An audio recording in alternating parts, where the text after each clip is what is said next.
video of a young man being beaten up. I can't see the ethnicity of the young man, but I do know that he is Sikh. Now, it's not about what religion or what culture you're from or what ethnicity you're from. It's about the gang of youths that have decided to beat up on this young person. It is a school incident behind me, as you can see. It is totally unacceptable. And I read a comment of one person saying that all Sikhs need to turn up at the houses of the individuals. I don't think it's about Sikhs. I think it's a collective issue where communities need to come together and decide on what appropriate action they can take to prevent this. This is all about grassroots. We do not leave everything to the police. The police cannot do everything and won't. They're not even around and they are underfunded.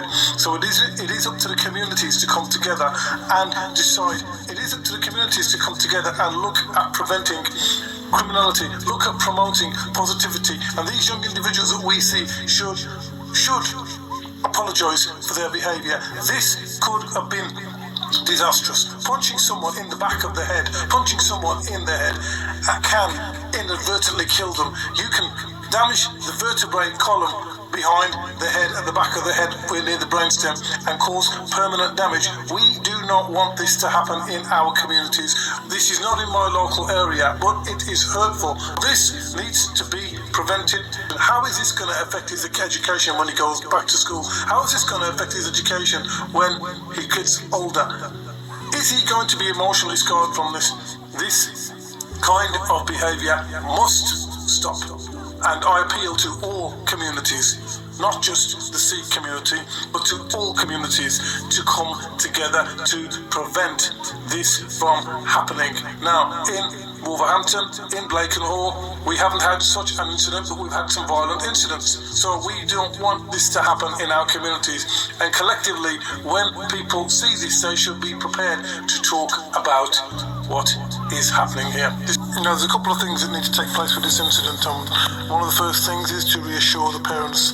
We need to communicate, or the authorities and the school need to clearly communicate for student safety that it is a highest priority and it is a matter of being addressed immediately and very seriously. We should have zero tolerance. Enforce zero tolerance policy towards bullying, intimidation, harassment and physical attacks of any kind on any child at school. And if necessary, it may well be that the police need to be involved in the situation. This is what needs to happen. Where there are threats, intimidation, potential violence, criminal behaviour involved, police need to prevent an escalation of this. Now, we also need to see some kind of restorative justice, structured restorative justice, where to ensure that these young persons, it wasn't one, these young persons, to ensure accountability and understanding of their actions, of what they have caused harm, and demand some kind of meaningful behavioural change from the restorative justice.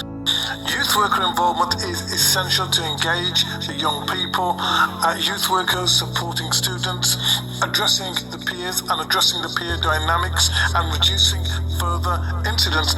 I'm sorry, but I believe this is all about grassroots, where people need to come together and say something. Community involvement, working leaders, community leaders, faith representatives and local organisations need to reinforce the message of respect, inclusion and unity within our community to prevent tensions from escalating beyond the school. This is Vikas Chopra, Green Party, Blakenhall, Wolverhampton.